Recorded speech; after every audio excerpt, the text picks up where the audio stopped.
여러분 반갑습니다. 출애굽기 말씀 묵상 시간입니다. 드디어 오늘 출애굽기 1장에서 14장을 정리합니다. 물론 이제 내일까지 출애굽기 말씀이 있지만은 14장이 하나의 단락이기 때문에 오늘 정리하도록 하겠습니다. 출애굽기 14장은 하나님이 이스라엘 백성으로 하여금 홍해를 건너게 하는 그런 이야기입니다.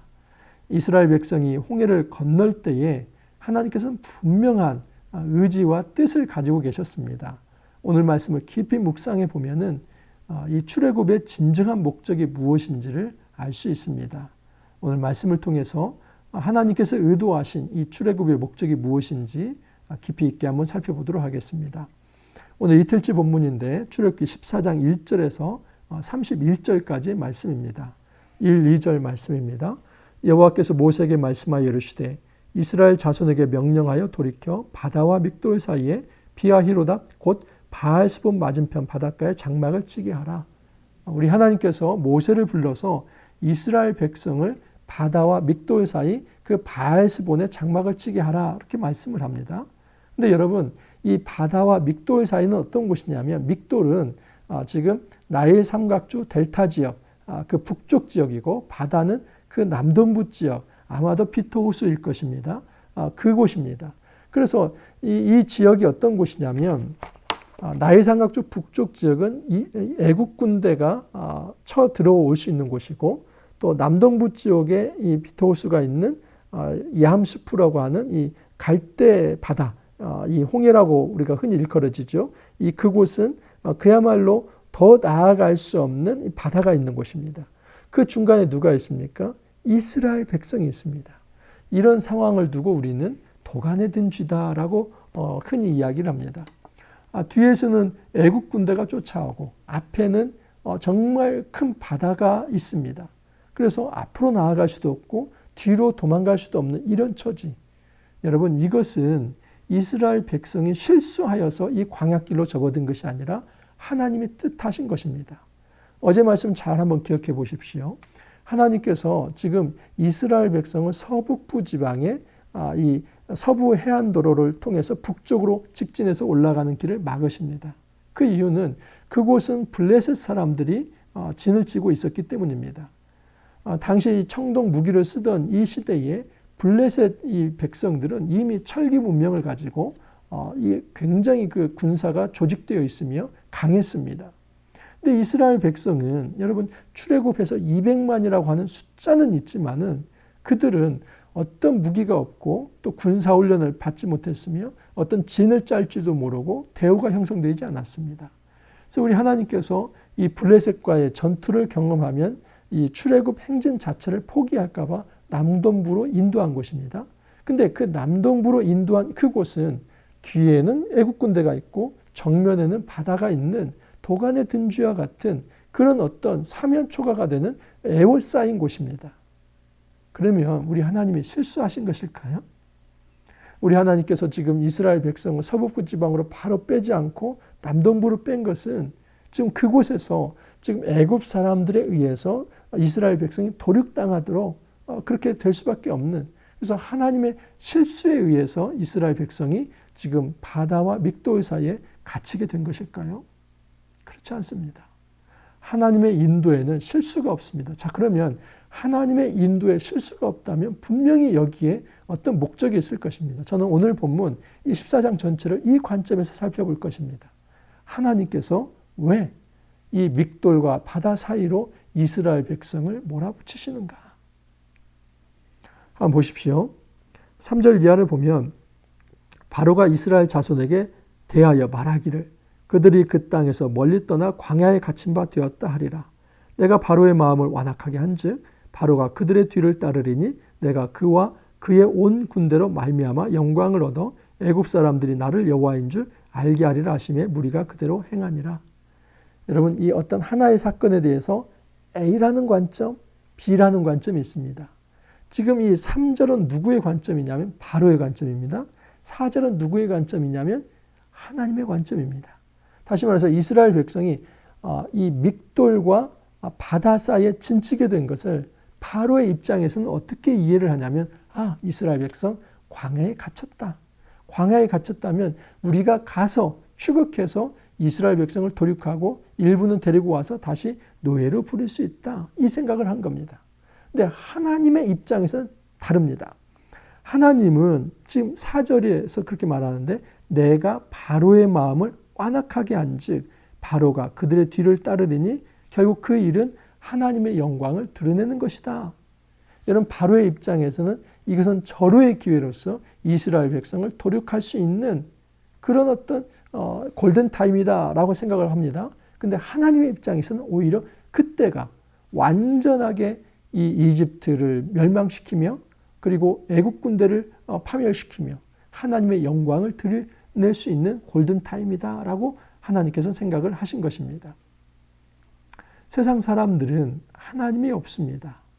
바로의 문제는 무엇이냐면 그가 10번째 재앙까지 이 하나님으로부터 회초리를 맞았지만 그 회초리를 맞고도 그때뿐이지 여전히 그의 마음에 하나님이 없습니다. 하나님이 없는 사람들의 특징이 하나 있습니다. 그것은 탐욕을 버리지 못합니다. 그 탐욕은 욕심은 바로 교만으로 발전합니다. 여러분 그 10번째 재앙은 바로가 자기의 장자를 잃었던 재앙입니다. 뿐만 아니라 애굽의 모든 이 백성들의 장자가 다 죽었고 생축의 초태생이 다 죽었습니다. 지금 다 초상집 아닙니까? 장례 치르는 판인데 아직 지금 이 하나님이 심판하신 것이 그 여운이 가시지 않은 그런 때인데 그때 바로는 또 마음이 돌변합니다. 내가 쫓아가면 이스라엘 백성을 잡아들일 수 있다. 이처럼 인간의 탐욕은 무섭습니다. 분명히 하나님으로부터 매를 맞았는데도 불구하고 그 탐욕을 부리면 하나님은 싹 사라지고 자기의 힘만 남으며 그 교만으로 내가 이 힘으로 이스라엘 백성을 다시 노예로 데리고 올 수 있다. 이런 착각을 하는 것입니다. 근데 그 이유는 무엇이냐면 하나님이 이 바로의 마음을 내버려 두셨기 때문입니다. 하나님께서 바로의 마음을 완악하게 했다는 것은 그 바로의 완악한 마음을 내버려 두었다는 것입니다. 하나님께서 그 인생의 이 죄의 본성을 가진 완악한 마음을 내버려 두면 이 교만한 백성은 교만한 세상 사람들은 다시 탐욕에 빠져서 하나님 앞에 저항하며 그 패망의 길로 나아갈 수밖에 없다는 사실입니다. 여러분 하나님께서 이스라엘 백성을 그 믹돌과 바다 사이로 인도하신 것은 실수가 아니라 일부러 그렇게 하신 겁니다. 바로로 하여금 오판을 하게 하고 그 바로의 군대가 이스라엘 백성을 쫓아와서 그리고 이스라엘 백성은 그 바다 앞에서 앞으로 나아가지도 못하고 뒤로 빠지지도 못하는 그 절체절명의 위기 순간에서 하나님께서는 이스라엘 백성에게 구원자라고 하는 것을 보이시고 싶은 것이고 그리고 애국 군대를 그 바다에 수장시킴으로써 애굽을 향해서는 내가 심판자라 하는 것을 보이고자 원했던 것입니다. 자, 그러므로 이때에 이스라엘 백성은 누구를 의지하겠습니까? 앞에 바다가 있고 뒤에 군대가 있지만 여러분 이스라엘 백성에게는 하늘이 있지 않습니까? 그 사면 초가의 상황, 도간의 든쥐와 같은 상황. 그래서 자기 힘으로는 어떻게 할 수 없는 그 상황에 하나님이 기대하시는 것은 하늘을 바라봐라. 하늘을 바라보면 길이 있을 것이다. 그런데 이스라엘 백성은 하늘을 바라보지 않고 땅을 바라봅니다. 10절 이하를 보시면 바로가 가까이 올 때 이스라엘 자손이 눈을 들어 본즉 애굽 사람들이 자기들 뒤에 이른지라 이스라엘 자손이 심히 두려워하여 여호와께 부르짖고. 보십시오. 이스라엘 백성이 하나님을 바라봅니까? 아니면 애국 군대를 바라봅니까? 애국 군대를 바라보죠. 그러니까 당연히 두려움이 생길 수밖에 없습니다. 신약 때에도 여러분 예수님과 함께 제자들이 배를 타고 갈릴리 호수를 건너갑니다. 근데 그때 광풍이 일고 또 파도가 치고 배 안으로 물이 들이칩니다. 예수님께서는 지금 주무시고 계십니다. 깨웁니다. 우리가 죽게 되었는데 잠이 오십니까? 이렇게 몰아붙입니다. 예수님께서 어찌하여 너희 믿음이 없느냐 하시면서 그 바다를 향해서 잔잔하라 합니다. 여러분, 고대로 이 바다는 죽음의 왕, 이 죽음의 신이 있는 곳이고 그 바다는 혼돈과 죽음을 상징합니다. 그런데 예수님께서 말 한마디를 통해서 그 바다를 잔잔케 했다는 것은 죽음의 세력을 심판하셨다는 것을 의미합니다. 이스라엘 백성들, 마찬가지로 예수님의 제자들, 공통점이 하나 있었습니다. 그것은 무엇이냐면 파도가 칠 때에 그 파도를 본다는 사실입니다. 그럼 그 배 안에 누가 계십니까? 예수님이 있지 않습니까? 마치 정말 이 제자들이 배 안에 있는 예수님을 모시고도 그 파도를 보면서 두려워했던 것처럼 그 1500년 전에 그 예수님 이전이죠. 오늘날로 말하면 3500년 전에 지금 이 이스라엘 백성은 애국이라고 하는 그 파도를 보면서 정작 하나님은 못 본 것입니다. 항상 두려움은 어디에서 발생이 되냐면 이 세상의 환경, 상황만을 보고 그 상황을 컨트롤하시는 하나님을 보지 못하기 때문입니다. 여러분, 우리가 무엇을 두려워하고 있습니까? 우리에게 있어서 사면초가와 같은 그런 상황이 무엇입니까? 정말 내가 어떤 일을 해보려고 하는데 안 되는 게 뭡니까? 이것을 해도 안 되고 저것을 해도 안 되고 하는 것마다 실패가 되고 이런 상황에서는 정말 내가 어떤 것도 할 수 없다는 그 죽음의 좌절을 맛보면서 절망 가운데 있으면서 나는 도간에 든 쥐와 같이 더 이상 빠져나갈 구멍 없이 이제는 죽음만을 기다려야 한다. 그런 상황이 나에게 무엇입니까? 정도의 차이가 있을 뿐이지 이런 광야의 현실은 누구에게나 있습니다. 여러분, 그때에 하나님께서 우리에게 원하시는 건 뭐냐면 애국 군대를 보면서 두려워하지 마라. 두려워하지 말고 그 두려운 환경 속에서 오히려 하나님을 바라보면서 하늘의 소망을 두라. 여러분, 두려움을 부추기는 사람들이 있습니다. 그들이 또 모세에게 이르되 애굽에 매장지가 없어서 당신이 우리를 이끌어내어 이 광야에서 죽게 하느냐? 어찌하여 당신이 우리를 애굽에서 이끌어내어 우리에게 이같이 하느냐? 우리가 애굽에서 당신에게 이른 말이 이것이 아니냐? 이르기를 우리를 내버려 두라. 우리가 애굽 사람을 섬길 것이라 하지 아니하더냐? 애굽 사람을 섬기는 것이 광야에서 죽는 것보다 낫겠노라. 여러분, 애굽에서도 그 감독은 애굽 사람이었죠. 근데 그 감독의 지배를 받는 기록관들이 있었습니다. 그 기록관들은 히브리 사람이지만 이 애굽의 통치를 받았습니다. 아마 그런 무리들일지 모릅니다. 이건 제가 유추해 보는 것입니다. 그런 무리들도 지금 히브리 사람이기 때문에 지금 출애굽 대열에 합류했습니다. 그런데 이런 말을 하는 겁니다. 모세를 향해서 내가 얘기했지 않은가. 예전에도 너가 그렇게 날뛰어가지고 우리 이제 애굽 사람들, 이스라엘 사람들 비록 애굽에서 이렇게 종노릇은 하지만 그냥 새끼 밥 먹고 잘 살아갈 수 있는데 너가 그렇게 해가지고 더 이 노역이 심해지고 더 상황이 복잡해졌다. 지금 그런 얘기하는 겁니다. 여러분, 이 노예 근성이라고 하는 것은 정말 그 물을 빼기가 힘듭니다. 한번 노예로서 이렇게 살아보면은 그 노예 근성을 빼내는 것은 이건 죽는 것보다도 더 힘든 일입니다. 430년 동안 이스라엘 백성은 애굽 치하에서 노예로서 살았습니다. 그래서 노예로 사는 것이 마음에 편합니다. 오히려 정말 지배를 받으면서 채찍을 맞더라도 그냥 새끼 밥 주면 편안하게 사는 것, 이것이 너무 익숙해져 있습니다. 자유를 가지고 하나님께 예배한다는 것이 너무나 부담스럽고 그 일을 위해서는 내가 뭔가 모험을 해야만 하며 뭔가 대가를 치러야 하는데 그거 하고 싶지 않다는 것입니다. 여러분, 하지만 정말 이 사면 초과의 상황에서 애굽의 군대만을 바라보면서 다시 환애굽 운동, 애굽으로 돌아가고자 한다면 그 사람은 출애굽 백성의 자격이 없습니다. 믿음이 없습니다. 하나님은 그 사람을 심판하실 것입니다. 우리가 기억해야 할 것은 우리가 한번 애굽을 나와서 출애굽했다면 다시는 뒤를 돌아보면 안 된다는 겁니다. 여러분, 쟁기를 잡고 앞을 봐야지 뒤를 보면 안 됩니다. 그 하나님 나라 원리가 아닙니다. 하나님께서는 이제는 앞을 보라는 겁니다. 자, 그러면 앞이 뭐가 있습니까? 바다가 있습니다. 앞을 바라보라고 하는데 앞이 바다가 있습니다. 목사님, 그 너무 답답한 얘기 아닙니까? 저도 앞을 바라보고 싶습니다. 그러나 앞이 바다가 있지 않습니까? 바다로 뛰어들면 우리 죽지 않습니까? 그래서 이스라엘 백성이 불평합니다. 여러분, 그때 모세가 나서서 두려워하지 마라.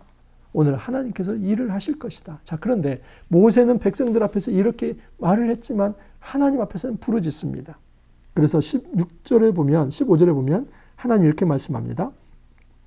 여호와께서 모세에게 이르시되 너는 어찌하여 내게 부르짖느냐? 이스라엘 자손에게 명령하여 앞으로 나아가게 하고 지팡이를 들고 손을 바다 위로 내밀어 그것이 갈라지게 하라. 이스라엘 자손이 바다 가운데서 마른 땅으로 행하리라. 우리 하나님께서 모세에게 말을 합니다. 어찌하여 부르짖느냐? 아마 모세가 좀 답답한 마음에 하나님께 부르짖었을 것입니다. 백성들 앞에서는 야, 너희들 왜 무서워하느냐? 두려워하지 마라. 하나님께서 일하실 것이다. 이렇게 말을 해놓고는 하나님을 향해서는 또 부르짖었을 것입니다. 저는 이거 모세가 신앙이 없다고 생각하지 않습니다. 마땅한 모세의 인간이기 때문에 그럴 수 있는 겁니다.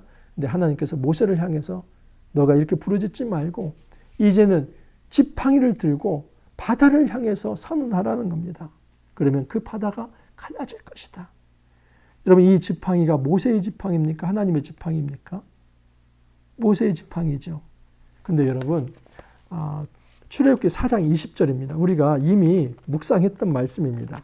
거기에 보면 이런 표현이 있습니다. 모세가 그의 아내와 아들들을 나귀에 태우고 애굽으로 돌아가는데 모세가 하나님의 지팡이를 손에 잡았더라. 재미있죠? 여러분, 여기 딱 한 군데 나옵니다. 모세의 지팡이는 하나님의 지팡이였습니다.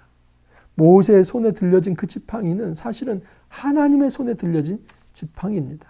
모세가 이 바다를 향해서 외친다면 하나님께서는 그 하나님의 지팡이로 알고 이적을 베푸시겠다 하는 것입니다. 자, 그런데 여기에 보면 마른 땅이 나옵니다. 이 마른 땅이라는 말이 얍바사입니다. 얍바사는 창세기 1장 10절에 보면 묻히라는 말이 있습니다. 하나님께서 창조 때에 바다에 물을 한 곳에 모으자 묻이 드러납니다. 그때 그 묻이 바로 이 땅이라고 하는 에레츠라고 하는 말하고 좀 차이가 있는 얍바사입니다. 마른 땅이라는 말입니다. 영어로 말하면 드라이랜드. 그러니까 하나님께서는 지금 이 홍해를 향해서 모세가 지팡이를 내밀고 선언을 하면 그곳이 마른 땅이 되게 해서 그 마른 땅을 이스라엘 백성이 건너가게 할 것이다. 근데 이 얍바사라고 하는 용어를 쓰는 이유는 뭐냐면 창조와 연결시키는 것입니다. 여러분, 전에 말씀을 드렸지만 이 장자가 죽는 것은 죽음의 혼란 상황이지 않습니까? 그야말로 창조 때의 혼란 상황으로 다시 돌아간 것입니다. 그런데 하나님께서 그 창조 때의 혼란 상황에서 창조 때의 물을 한 곳으로 모아서 묻이 드러나게 한 것처럼 홍해를 갈라지게 함으로써 바다가 이제는 묻이 되게 한 겁니다. 아까도 말씀을 드렸지만 이 바다는 혼돈과 무질서 그리고 악과 죽음의 상징입니다.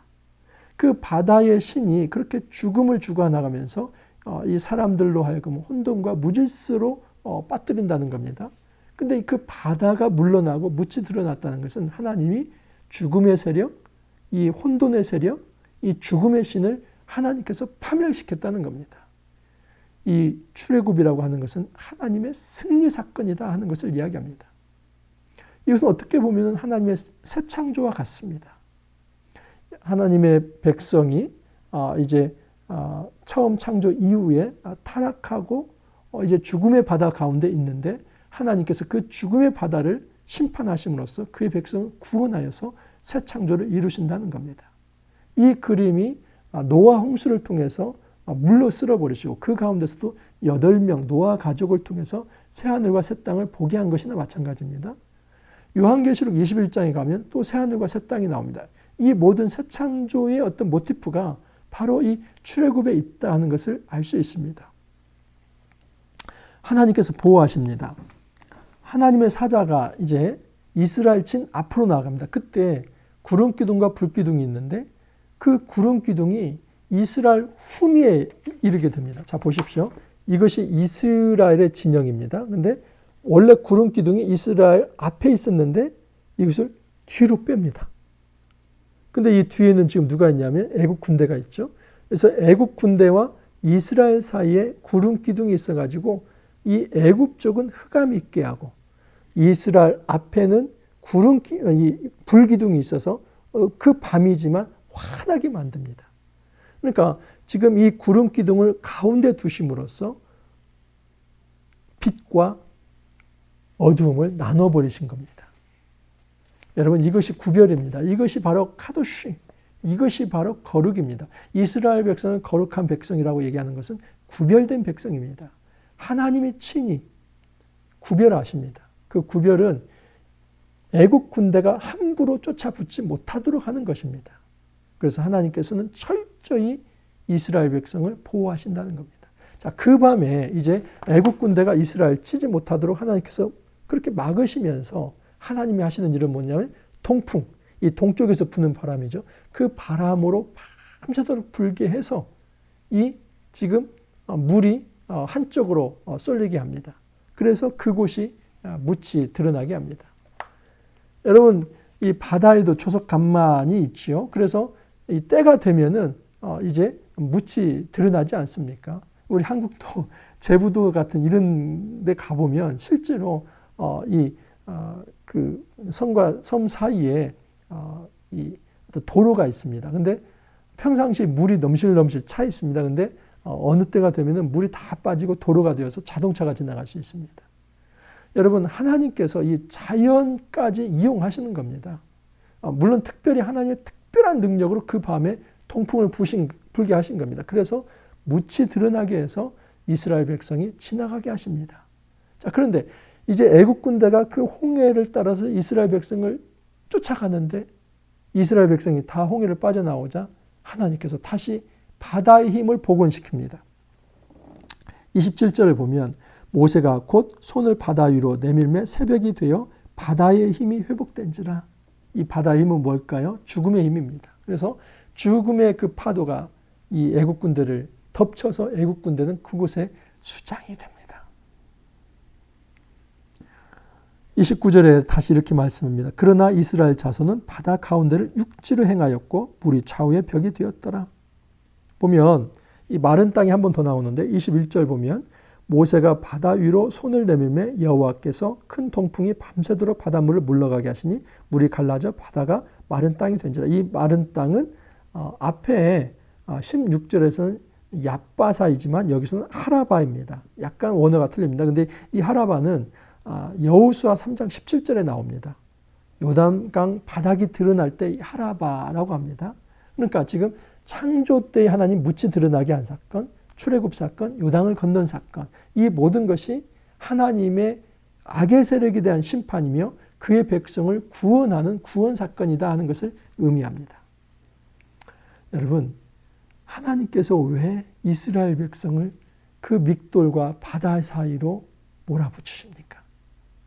그것은 이스라엘 백성으로 하여금 구원자가 누구인지를 분명히 드러내게 하시는 것이고, 그리고 애굽 사람으로 하여금 하나님의 심판이 어디로부터 나와 있는지를 분명히 드러내기 위해서입니다. 이 출애굽의 이 홍해를 건넌 이 바다와 믹돌 사이에서 구원받은 이 경험은 이스라엘에게 있어서 영원한 기억이 됩니다. 실제로 여러분, 예수님께서 우리를 구원하신 것은 이 출애굽 모티프입니다. 모든 복음서는 이 출애굽 모티프를 가지고 있습니다. 예수님께서 애굽으로 내려가셨다 돌아오시고 요단강에서 세례를 받으시고 또 산상수원에서 시내산에서처럼 말씀을 선포하시고 유월절 어린 양이 되셔서 십자가에 돌아가시고, 그리고 예수님의 다시 살아나신 마치 고린도전서 10장 1, 2절 말씀에서처럼 바다와 구름 가운데서 세례를 받은 것처럼 예수 그리스도를 통해서 예수와 연합하여서 죽고 다시 살아나는 것, 이 모든 것이 출애굽 모티프입니다. 출애굽의 역사는 하나님의 구원과 심판이 이루어지는 역사다 하는 것을 말씀하십니다. 오늘날도 우리가 기억해야 할 것은 하나님께서는 그의 구원과 심판을 알려주실 때 우리를 바다와 믹돌 사이로 몰아붙일 수 있다는 사실입니다. 앞으로 나아가면 바다이고 뒤로 물러서면 애굽입니다. 애굽으로 돌아갈 수는 없습니다. 그렇다고 앞으로 나아가기는 너무 무섭습니다. 근데 우리 하나님께서는 그 바다를 향해서 지팡이를 들라고 합니다. 이것은 인간의 지팡이가 아니라 네 손에 있는 지팡이는 하나님의 지팡이가 될 것이다.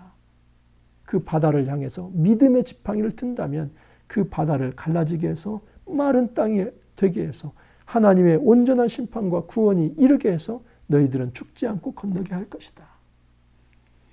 여러분, 사면초가와 같이 도간의 든지와 같이 정말 진퇴양난에 갇혀서 앞으로도 나아가지 못하고 뒤로도 나아가지 못하는 이 절망적인 상황 가운데서 우리가 하늘을 바라보길 바랍니다. 이 파도의 상황 가운데서 두려워하지 않기를 바랍니다. 어떤 이 바다와 믹돌 사이를 할지라도 우리가 하늘을 바라보면서 하나님으로부터 소망을 찾으며 참다운 구원의 자리로 나아갈 수 있기를 간절히 소망합니다. 함께 기도합니다. 주님 감사합니다. 출애굽기 말씀을 이제 오늘 정리하였습니다. 저희들의 인생이 바다와 믹돌 사이입니다. 뒤로 물러서면 애굽 땅이고 앞으로 나아가기에는 너무 부담스러운 바다입니다. 그러나 주님은 우리에게 말씀하십니다. 그 바다를 향하여서 여호와의 지팡이를 내밀라고 말씀하십니다. 감히 우리가 믿음이 없어서 그 바다 앞에서 벌벌 뜰 때에 주님께서 그 바다를 향해서 지팡이를 내민다면 그 바다를 갈라지게 해서 마른 땅이 되어 이제 생명으로 건너가게 할 것이다 말씀하십니다. 주님, 이 말씀 붙들고 다시 한번 일어섭니다. 이 출애굽의 첫 발을 내디딥니다. 그 첫 발을 내디딜 때 정말 바다를 갈라지게 하시고 이제 하나님께서 두 번째 발, 세 번째 발을 건너가게 인도하신다는 것을 믿으며 믿음의 첫 발을 내디딥니다. 주님, 저희들의 삶을 인도하여 주셔서 정말 이 광야 가운데서 이 시험의 한가운데서 지치지 않게 하시고 넘어지지 않게 하시며 절망의 자리에 머물러 있지 않게 하시고 소망 가운데 다시 일어설 수 있도록 주님 축복하여 주옵소서. 감사하고 예수님 이름으로 기도하옵나이다. 아멘. 여러분 감사합니다. 출애굽기 1장에서 14장 쉼없이 달려와서 오늘 마무리를 합니다. 여러분 복된 주말 보내시길 바라고, 특별히 저는 토요일 날 잠언을 하루 종일 이제 특강할 예정입니다. 관심 있는 분들은 이제 우리 말씀의 빛교회 홈페이지에 좀 등록 방법이 설명이 되어 있습니다. 금요일 오후 6시까지 등록 마감할 예정입니다. 관심 가져주시고 또 많이 기도해 주시기를 부탁을 드립니다. 여러분 또 기쁨으로 잘 주일 맞으시고 월요일 날 이제 잠언 말씀을 가지고 다시 찾아뵙도록 하겠습니다. 감사합니다.